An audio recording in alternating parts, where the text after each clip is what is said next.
Welcome to Heroes and Droids, your guide to movies and TV shows about superheroes, sci-fi, Disney, and action. From Marvel to DC, from Star Wars to Star Trek, from James Bond to the Fast and Furious, we will review theatrical films and streaming delights you care about most. And then we'll shake it up a little bit and throw in a musical or biopic. And that's what we're doing tonight. We're reviewing Baz Luhrmann's Elvis. And we are very excited to do that. I am your host, Doc Rotten. Joining me tonight is award-winning filmmaker Christopher G. Moore. How you doing, sir? Oh, I'm doing good. Doing good. That's not the best Elvis you can do. That's my best Elvis, my friend. Although I will say I don't karaoke a lot, but when I do, When you I do Elvis on karaoke because as someone that my mom was one of those huge fans of Elvis back in the day. Mhm. She actually got to see one of his last performances. I think she has a signed picture from him. But I grew up listening to Elvis in the household, so it's always been a big part of my growing up, and so it was great to sort of go back into those memories watching this film. Yeah, I was one of the unique kids that liked both Elvis and the Beatles, and I had records. And I remember when Aloha from Hawaii came out, the satellite broadcast, and I loved it. And that year I got the LP or whatever, the vinyl record for Christmas. So I was a huge Elvis fan back in the day. So this was something for me. I was really looking forward to this because I'm as much as I'm a Beatle fan, I am an Elvis fan as well. It's one of the rare things. Usually, my mom was a Beatles fan as well, but yeah, she's got Elvis stuff all over her house. She has Elvis ornaments and Elvis things that play Elvis songs and like Elvis. She's into elephants, so she's got like an Elvis elephant, I think. And oh my goodness! Well, yeah. That's all thanks to Colonel Parker. So because he did all that. Wow. Yeah, might be still alive, but yeah. Not for that, right. Well, let's dive into this review for Elvis. What we're going to do is give you our first impression. That will be spoiler free. Is there spoilers? There kind of is. There was a few things that I didn't know about in this. That he died? Well, I knew that. I was very aware of that. But there are some other things I didn't know. Well, it still plays with the truth a lot. So it still has. Yeah. Well, I mean, all the biopics. I wouldn't take everything with a grain of salt. All the biopics do, to be honest with you. But yeah, so we'll give after we give our initial thoughts, which will be spoiler free. We'll dive into all those things that we're talking about, and then we'll wrap things up with our final thoughts, our score 1 to 5, and our favorite scene. And of course, we hope you enjoy not only this review, but any others we have on the site. And if you do enjoy them, please hit the like button. Please hit the subscribe button and share with a friend. It'll do wonders for us. And of course, we hope you leave some comments down below. Let's take a look at the card and get into things. All right. Elvis from Warner Brothers 2022, available in theaters beginning June 24th, 2022. Directed by Baz Luhrmann, written by Baz Luhrmann along with Sam Bromwell, Craig Pierce, and Jeremy Donner. The cast includes Austin Butler, Tom Hanks, Olivia de-Jong, Helen Thompson, Richard Roxburgh, Kelvin Harrison Jr., David Wenham, Cody Smith McPhee, Luke Bracey. Is it Dockery Montgomery? I should know that from Stranger Things. Leon Ford. We'll get to him in a bit. Synopsis: from his childhood to Lupo. All right, dyslexia is a thing. From his childhood, from Tupelo, Mississippi, to his rise to stardom, starting in Memphis, Tennessee, and conquering Las Vegas, Nevada, Elvis Presley becomes the first rock and roll star and changes the world with his music. That hides all the drama that's in this movie and all the amazing things. This film, I'm just going to start off saying, is something else. I was eagerly awaiting this, and I'm just going to throw this little nugget out. For me, it did not disappoint, and I can't wait to hear what you say. So, Christopher G. Moore, what was your first impression of the Elvis? Well, like I mentioned a little bit in the intro, I've been a lifelong fan of the music of Elvis, and that's mainly due to my mom being such a huge fan. It always was a running joke because I'd always get her Elvis calendars and anything Elvis she would always Awesome, appreciate. awesome.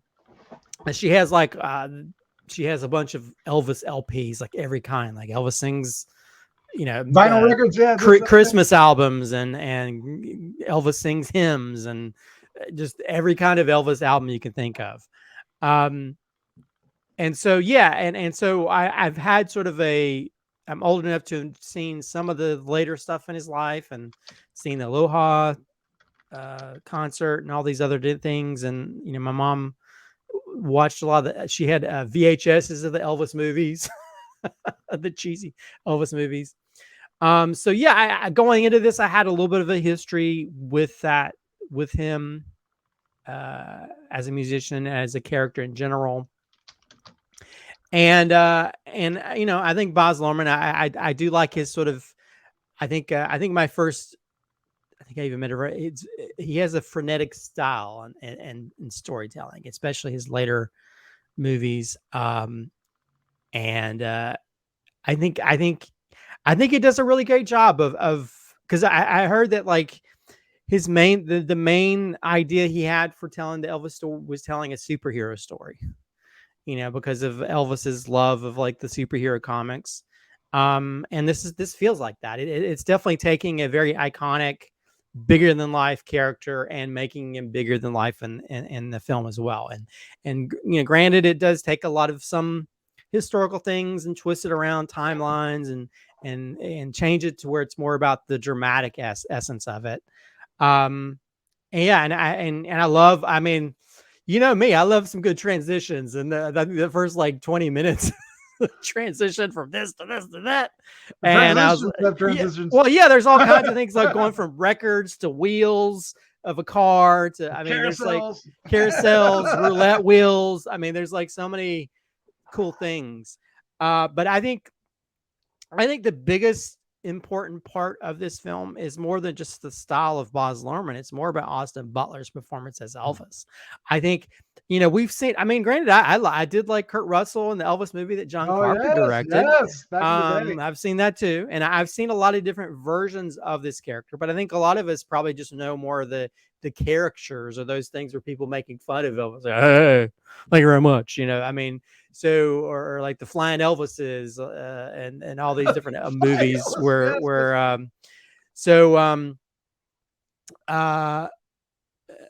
it was funny because like in the Alamo Drafthouse, they had a part where they showed all these people who played Elvises and Bruce Campbell. Quentin Tarantino played an Elvis impersonator in a Golden Girls episode. Oh my God. So it's just funny how there's all these different people who play this, but I think he does a great job. I mean, the thing is, like, you have this young guy who's playing different decades and different parts of the Elvis timeline, from the young Elvis to the later Elvis. And I think he does it seamlessly. He really embodies the character of Elvis, who I will say is a pretty cool character, regardless of who he might have been in reality. He just had this sense of style. And I think Baz Luhrmann, I think his wife is the one that does, if I'm not mistaken, I think his wife does the costuming. And there's a great, if you go online, there's a Vogue, I hate to like expand on my initial thing, but there's a Vogue thing on YouTube where you can go into the costuming, and it's amazing the level of detail, especially with that leather outfit they had in the 68 special. Yeah. They had to try different levels of leather so it wasn't too heavy or too light, and then they had to make different versions so that if any versions behind him, they had to make sure his ass looked good, and other parts they had to make sure that when he leaned down, the length of the pants was longer so he didn't see his socks. I mean, it's just the attention to detail, because more than anything, more than the character that was Elvis, his outfits are very iconic. That's why you see like the rhinestone jumpers are very, I mean, he was all about like the extravagant look of outfits and stuff. And he was all about the sense of cool, and back in the day, like he was all about, and he was very revolutionary in just how he like mixed black with pink, so he'd have that sort of like the normal masculine type character, masculine type color, along with this sort of more feminine color. He wasn't scared to wear makeup and do different things. So yeah, I thought the incorporation of music and how it incorporated not only his versions of the original songs, but the incorporation of new versions that are either influenced or different versions of that. Yeah, it has a very frenetic nature in different parts, especially when it goes between decades.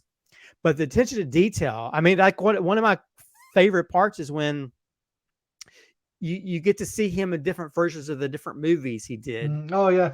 And it's like, wow, I was thinking, like, did they just incorporate him visually, or did they recreate that? And because you can't really tell if it's what is what, it kind of blows your mind. It's a bit Forrest Gumpy and Yeah, well, it is, one scene, yeah. which is very appropriate in Tom Hanks in it. I think my only negative is actually Tom Hanks. We'll debate that. I think I think he gets better as it goes along, but it's very obvious he's playing a character, and everybody else feels like they're playing a person. Okay. And he comes in almost like the clumps. It just feels like Tom Hanks just trying to play this character in all the special effects, makeup and stuff. And it kind of, in the very beginning, it kind of took me out of it. It was almost like their version of Citizen Kane in the very beginning. It's like the Rosebud type thing where we have to go into what happens. And so I think he's on he gets better. He goes along to where he doesn't rub me the wrong way by the end of it.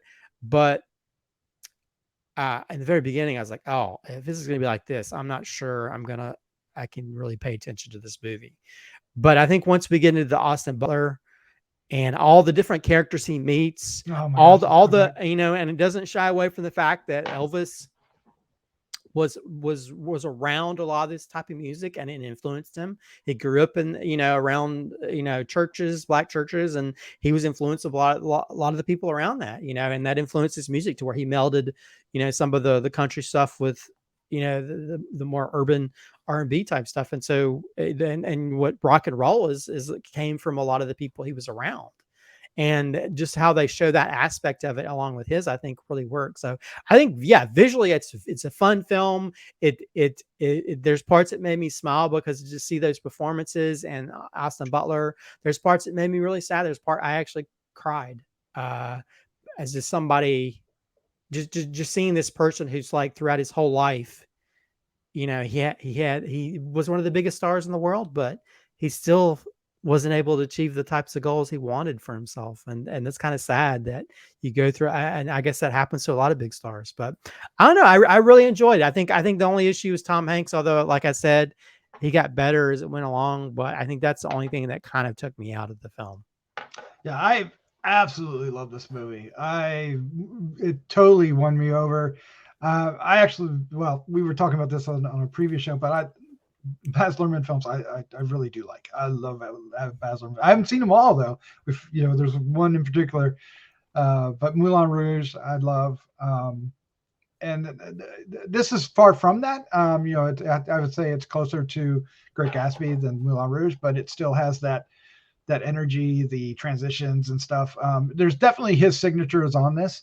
It starts off with a very strong signature, and it comes more reserved when it gets into, you know, the later acts, I think. But Austin Butler this is a star-making turn. It is award-worthy. It is amazing, especially, which I found interesting, is as much as he resembles a very young Elvis, the older Elvis got, for me, the more he embodied that Elvis. Like when for the 68 special stuff, you know, more so that and the early Vegas stuff. It's just really remarkable. I mean, when they do a close up of him in the eyes, and you know, it's just like those the baby blues, as you say, you know, it's just like, wow, it feels like Elvis. And then when you do see Elvis at the end, because they do show some footage of Elvis, you know, at the end, and really, oh my God, it kills you. It really makes you cry. I teared up. I choked up. Many people were crying in the theater, but I was like, I don't want to cry. But you're like, oh yeah, that's what he actually looked like. I was so invested in what Austin Butler did. It was just, I was totally believed he was the character. I mean, it feels very much the same way that Bohemian Rhapsody succeeded in that, right? Mm-hmm. And the some of the best ones. What's the other one that we talked about after the movie? My wife and I walked out.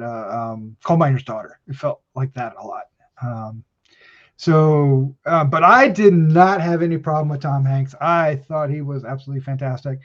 I think out of the context, the accent and stuff and the makeup, does feel odd. But I think in the context of the story, especially the more you get into the story, like you were suggesting, to me, he was like totally embodied that character. I was really into it, and it's a complex character. The trailer says, some people might think I'm the villain of the story, and he has to walk that line. Sometimes he's portrayed as the person that's making him succeed, and then other times he's the person that's totally bringing him down. And then to the end, it certainly wavers one way over to the other, and rightly so, because it brings up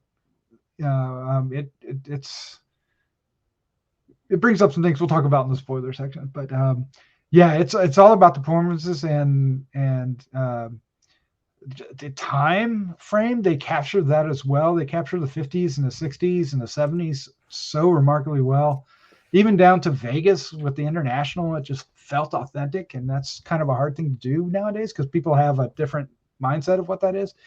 And when he's in Memphis in the late 50s and early 60s and or late 50s, I guess, when you see the people he's B.B. King and all the artists, it's oh my God, it's really succeeds, really truly succeeds to bring that energy to life, and I loved it. Absolutely. Yeah. Well, yeah, I think it definitely has that sort of Baz Luhrmann cinematic ADHD crack level of craziness, but I did like how, and I'm sure they probably had to recreate the old Vegas using like CGI and stuff, but they would they incorporate like words into like the signs and stuff. Yeah. Well, the building's still there. It's just not called the International anymore. Well, but at the same time, I don't know. I mean, I the first time I went to Vegas was back in the 90s for a Blockbuster Video managers convention, and I went to the Star Trek Experience. So when they showed the Star Trek Experience side, I got all giddy because I remember that. I remember when they used to have that, which is very interesting because they even showed like the Starship Enterprise flying in that opening. And I mean, the opening scene just feels like, I feel like I'm taking all the drugs that Elvis took in his life in this one moment, because there's all these visuals. But I don't know, the very beginning was kind of, I don't know, I felt like the opening was kind of cheesy when you had like the whole, we're in Spoilerville, so Tom Hanks walking as the old guy in the casino, and it felt like trying to recreate Citizen Kane of like the whole like Rosebud, like let's explain how this all happened. And I for me, it's like, I hate to say this, but I feel like somebody like Paul Giamatti probably would have done a better job of playing Colonel Tom Parker than Tom Hanks did. I think I don't know. But again, it's one of those things to where it's kind of jarring for me. It was kind of jarring in the very beginning, but then it kind of blended in as it went along to where I was like, okay, I can tolerate this. This is okay. Because I think once he's surrounded by all the actors, like, when it comes to Austin Butler, when it comes to the guy who played B.B. King and all these different other people who are playing characters. Yeah. The actress who plays Priscilla is spot on. There's moments later on where it's like, this feels like Priscilla. I mean, if you see young Priscilla Presley, or even like how she was older, it's very spot on. I heard that Priscilla Presley, and I think them cried at the end of the film. Lisa Marie, yeah. Lisa Marie. I mean, and it's kind of like, I think the moment in the car, I broke down because I think it was just not only sad because that was going to be probably the last time they saw, each other, but at the same time, just, it's heartbreaking for somebody who's an artist, who's a creative, and you can have all the success in the world, but you're not happy. And it's such a sad place to be in, and I hope I'm never have to deal with that. But yeah, I think it's. I mean, the film has highs and lows when it comes to emotions, because you have those like where he's finally getting to do his thing, or he's trying to. You can see he's like excited about doing this or that, or even when it flashes to like those moments where it's like when he was in the army, or when or like he wants to break away and go visit his friends in town and listen to music and the part of town that they don't want him to be in, the black part of town. And so there's all these different things that like it's great to see him sort of amidst in these different environments. And I will say, well, I think Catherine Martin is the costume designer. This film deserves not only this it deserves an Oscar nomination just for the costuming alone, because all the different levels of outfits that they sort of. There's even one part where you see Austin Butler's character as Elvis flash different jumpsuits. And I remember when I was watching, I was like, did they make every one of these jumpsuits for like 1 second on screen? That blows my mind, because I'm sure it cost a fortune just to recreate those, just for those brief moments. But yeah, I mean, the production design, everything everything feels like the time period, perfectly so. Yeah. Or even like when I even like the part where I think one of my favorite parts is when he's a movie star and they have this thing where he's like recreating on the I don't know if it's Blue Hawaii or one of those where he's like on the jet on skis, water skis or whatever, and in front of like the where they would just project rear projector type thing back before they did green screen stuff. Some of that stuff was kind of cool just to see, and they had all these like trailers on the set, I don't know. It's interesting because he's such a character who's such bigger than life, and you can understand how they sort of like they definitely took the dramatic license with a lot of elements, like when he's like having that religious moment of shaking at the in the church and stuff, to where it's almost like and that sort of gave way to the reason he wiggles is because it's like a religion. I mean, you can understand that it's metaphorical, but yeah, it's a little bit that his power, his superhero power is that. But I don't know. I think Baz Luhrmann's style really works well with telling this story, because you're having to go through so many different periods of history, and in order to do that, the best way to get through it fast in a fast paced way is to do a lot of these cool transitions between things, and I think the way they like, I actually after I watched the movie, I actually went on. I currently have Spotify, and they had like this expanded album. And they used all the different music, and Baz Luhrmann would talk about like why they did this or that. Oh, nice. And it gives a really sort of expanded view of the different pieces of music they use throughout. They actually have some songs Elvis did, and they actually added these extra elements and they recreated it. And they actually had like one song that they did that he'd never really kind of released fully. So, but yeah, I don't know. I'm rambling now, but I really enjoyed the storytelling in this. I think it takes you through so many different eras, but you don't feel like it's overlong, or that it's not that it's going too crazy with the transitions and stuff. It just feels kind of natural, because you're and then you have those moments where Austin Butler just truly embodies, or at least embodies, a version of Elvis that's very powerful to watch, and you feel sorry for him. Physically too, like for the performances from the '68 special, and then when he was in Vegas, he really gets into the, all the moves where of course everybody's familiar with the early Hound Dog shake, right? That got him in trouble, but this he physically all the way through, and even like I said, the look, when he's Tanner and in '68, for the movie. But this movie is a cautionary tale about living or dealing with somebody that's a truly narcissist, because this guy was the embodiment of that. And Colonel Parker, who's not even a colonel, or Parker for that matter. And it's just like the whole thing, he just kept, he gets strong enough to break free and then get reeled right back in. It's just so sad and heartbreaking. Well, and Evan, I mean, and we see that time and time again.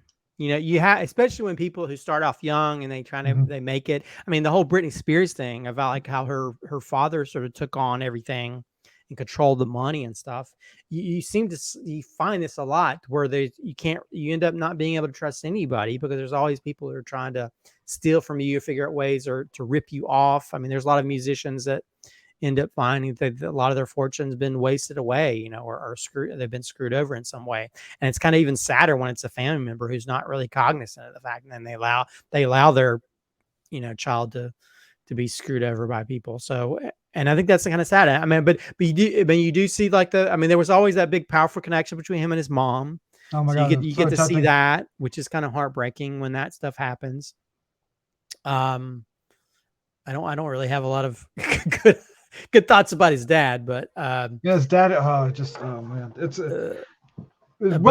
well performed. I mean, the actor does a great job with it, but that character though, oh my God, I didn't know anything about that.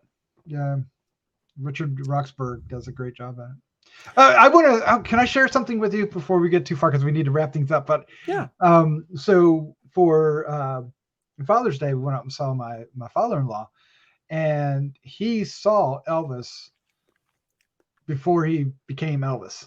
He saw him when. Oh, wow. Now, he said he was opening up for Slim Whitman, but I think he probably met Hank Snow, because Hank Snow plays a big part in the beginning of this. But I don't know. Maybe there was a Slim Whitman phase as well. But he opened up for him and before he was, top billing. And he said he told us all about it. It's way back in the day. So.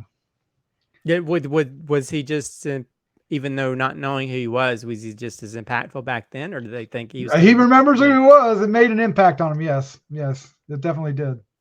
Yeah, he knew. It wasn't long before he knew who that guy was. I will say it's like I think the one regret I have right now is I've never been to Graceland, and I always wanted to go. I need to go visit sometime, but yeah, I will say the one thing about this movie that I it's like, you better show, because there's always that infamous time where he shot the TV. Well, I mean, because the John Carpenter film is, it begins and ends with that, where he shoots the TV. Yeah. So I was like, I felt like it wouldn't be an Elvis story if there wasn't him shooting a TV at some point. So I was kind of glad that happened at some point. I like the context, how they did it in this film. It was fitting. You felt it. You felt why he would do it. Although, I mean, but I will say they did kind of manipulate some of the elements and the timelines. Supposedly Robert Kennedy, when he died like weeks before the whole shooting of the whole special stuff. So, and then and there wasn't a whole stage, and there wasn't a whole like Christmas stage, and they did do Blue Christmas, I think, during the special. Yeah. So they did do a Christmas song. They did kind of manipulate the truth. So I think, I hope that nobody watches this film and think this is exactly what happened. No. This is not exactly what happened. He didn't go like have like a meeting behind the Hollywood sign. That's about without making a pun. That's about his Hollywood. It was a great scene, though. It's a perfect scene. I would love to do a scene where somebody just, hey, come meet me at the Hollywood sign. It's the right kind of liberty to take if you're going to take one. But the Steve Binder character is played by I can't pronounce his first name, but the guy from Billy from Stranger Things. I know. It's like, and I was like, who is that? I recognize that. Oh no, I did it right away. I couldn't figure it out until they saw the name in the credits. He's not got those long, beautiful blonde locks. No, it's like, who is that guy? From being the lifeguard. I love those scenes with Tom Hanks running around that gaudy Christmas sweater. It's hilarious. Yeah, he just looks so goofy because he's wearing that big hot suit. And he's just like, just kept saying like, "Oh, we're gonna make a little singer sewing machine thingies." And what's that guy that does the drums? A little drummer boy. Yeah. although that supposedly it was true that he come up with the idea to market "I hate Elvis" buttons. Hmm. So there was that element. But yeah, um, but yeah, I think it's again, I think my main issue had to be Tom Hanks, but his character grew on me as it went along, and it got better. And I Now think we'll save again, that for your final thoughts. So okay, let's get into that. Let's give our final thoughts. You can start right there. Our final thoughts, our score 1 to 5, and our favorite scene. So pick up where you were there, sir. yeah, I really love, yeah, I really love the film. And I think my only main issue has to be Tom Hanks, and I hate saying that because he's one of my favorite actors, you know, and I'm, you know, as much as people give crap to certain films he's done, like Forrest Gump. I love Forrest Gump. I've watched that like many times. But I think for some reason it just didn't click in the very beginning. To me, it just felt like somebody trying to portray a wacky character in a fat suit, and but again, as it when the film went along and he was surrounded by all these great actors, um, like Austin Butler and stuff, it became more. He became more of a part of it as opposed to something that kind of pulled me out.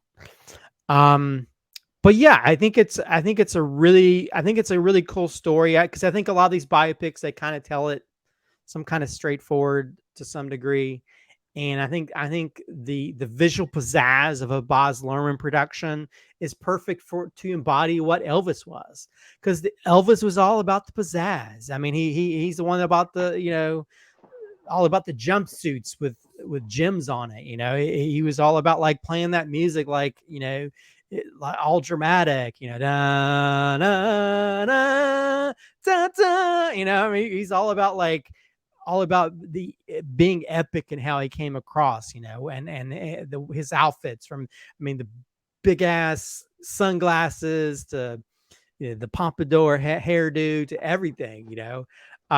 He was a bigger than life character, and I don't. I think I hate to say it, but it's like one of these things. I'm not sure if we'll ever have like somebody on the level of Elvis again. I mean, we have different variations, but he was just a one of a kind type character, and I think you know, and I think that's why we've had so many different tellings and different versions of him in other films.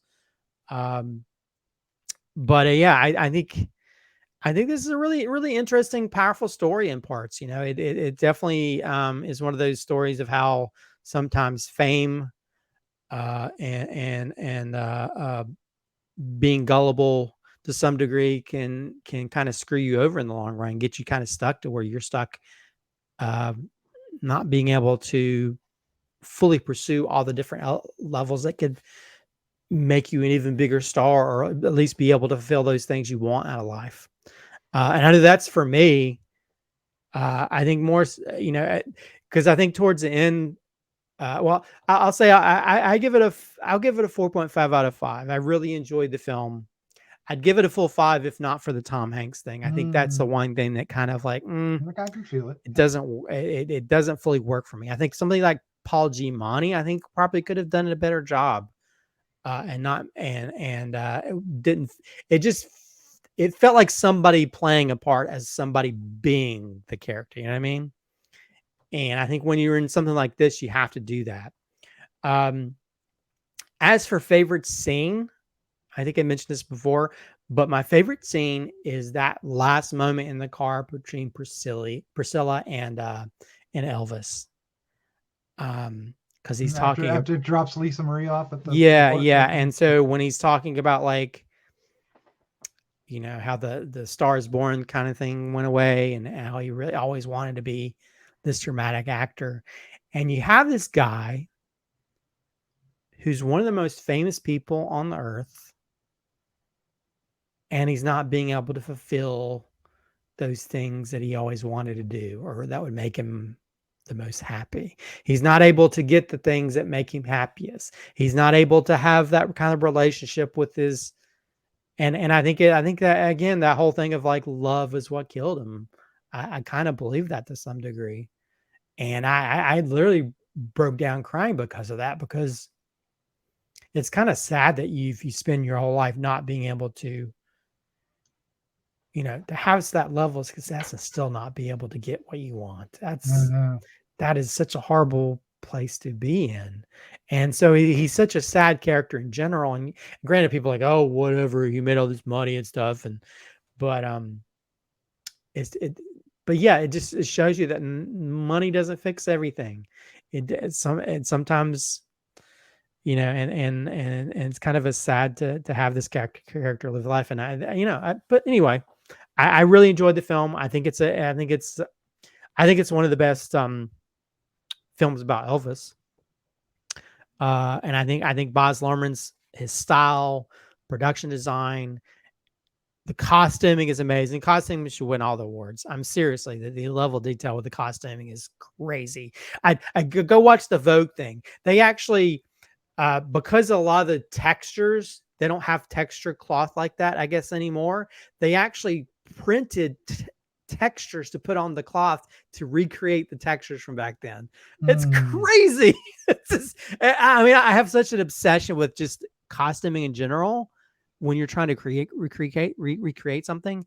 And evidently his outfit, from the leather outfit, was made from horse leather back in the day. And they had to recreate that stuff. But anyway, I'll stop talking. Without using a horse. without killing a horse for it. Yeah. No horses were harmed in the making of Elves. This movie was even better than I'd hoped it was going to be. And I was transported and transfixed. It was, the performance by Austin Butler is star-making.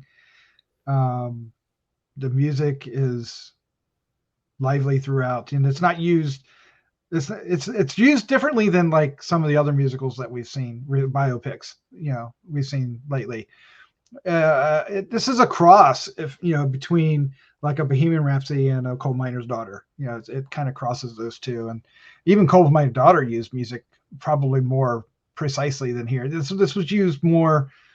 I mean, there's times when it's important, like certain songs and certain events, and this film does that a little bit at a breakneck speed. It goes from this highlight to this highlight to this highlight. It kind of picks and chooses those, and sometimes it's a little hard to keep up with it. But at the same time, it tells this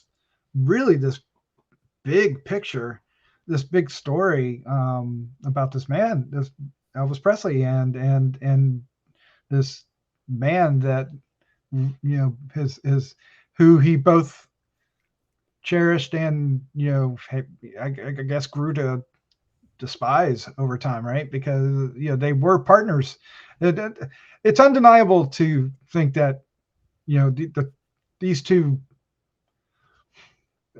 it wouldn't be the same without the two of them, but but at the same time, it could have been even better, right? It could have been even more, and that's kind of the crushing part. Is there's elements of one person's life that holds back the other one, and it's all narcissistic in that nature. So it's just heartbreaking. And when Unchained Melody comes on, man, I lost it at the end. Just heartbreaking. I love this movie. 5 out of 5. I can't wait to see it again. I can't wait to see it over and over again.